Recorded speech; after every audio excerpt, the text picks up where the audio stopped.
Can somebody learn and speak a language without being taught? Certainly sure, but that would be more challenging. In this video, I am going to share with you my experience, the experience that helped me to learn and speak Italian language without being taught. If you are struggling to learn a language and you don't have someone who can guide you, stick around till the end. You're going to discover what I did in order to speak that language. Let's get started.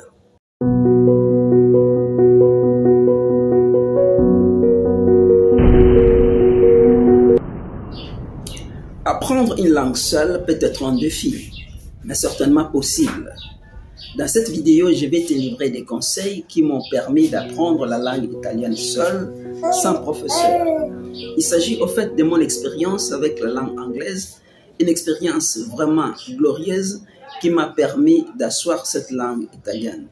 Si toi aussi tu veux apprendre une langue étrangère, je te demande de t'abonner à cette chaîne et tu apprendras davantage.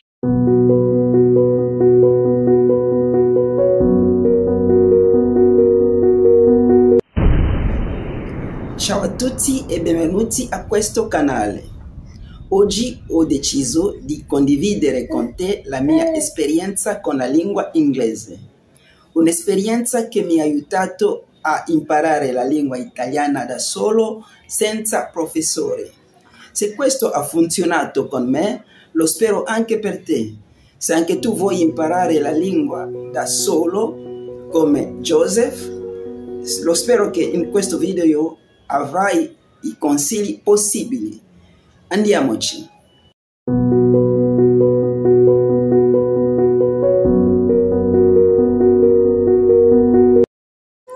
Comme je l'ai exprimé d'entrée de jeu, apprendre une langue seule peut être un défi, mais certainement possible. Mais toutefois, avant de se lancer, il faudra évaluer des ressources psychologiques, pédagogiques, humaines et pourquoi pas financières, car dit-on sans argent, on ne peut rien faire. On ne peut rien faire. C'est exactement ce que j'avais fait. Lorsque j'avais pris l'idée de devenir polyglotte, je suis allé dans une bibliothèque. Étant arrivé là-bas, j'ai commencé d'abord à examiner leur collection par rapport à la langue espagnole parce que c'était la langue que j'aimais beaucoup. Mais finalement, je trouvais qu'il n'y avait pas assez de ressources pédagogiques pouvant m'aider à apprendre cette langue. Surtout, je voulais des livres audio parce que lorsque tu apprends une langue, c'est mieux d'écouter dans cette langue-là. Sinon, c'est difficile. Quand je trouvais qu'il n'y avait pas assez de ressources pour la langue espagnole, j'ai vite décidé d'apprendre la langue italienne parce que là, j'avais trouvé, ils avaient des livres audio, des livres de grammaire, il y avait beaucoup d'autres livres, des livres de vocabulaire et cela m'avait permis de bien apprendre la langue. Ma méthode ou la méthode qui m'a permis d'apprendre cette langue, c'était overlearning, c'est-à-dire le surapprentissage. Je prends une leçon audio, je dois l'écouter plusieurs fois comme si c'était une chanson.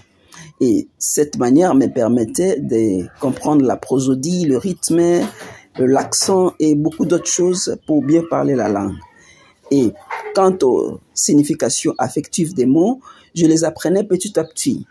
Et j'apprenais aussi avec des intervalles. Je ne me donnais pas chaque jour, je fais la même chose. Non, il y avait des jours où je ne partais pas à la bibliothèque, mais quand j'y partais, je prenais par exemple toute une journée en train d'écouter les leçons.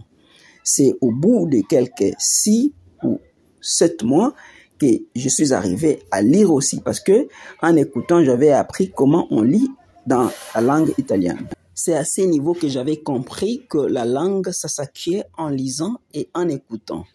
Comme je l'ai dit auparavant, au début, les ressources humaines, c'était une bibliothèque qui était fréquentée par la communauté italienne. Ce fut une ressource très importante pour moi parce que à chaque fois que je le voyais, je les approchais pour pratiquer la langue.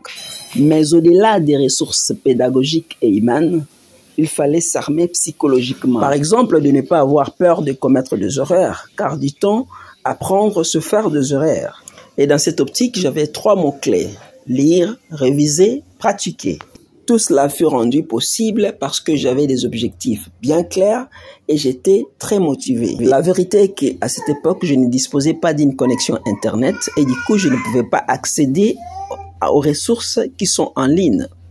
Mais aujourd'hui, toi, avec le moyen que tu as, Tu peux aller en ligne, télécharger des applications, télécharger des livres audio.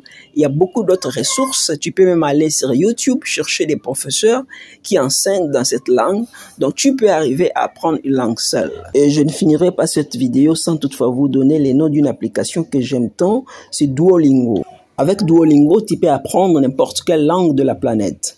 Duolingo, elle te propose des exercices à l'oral et à l'écrit.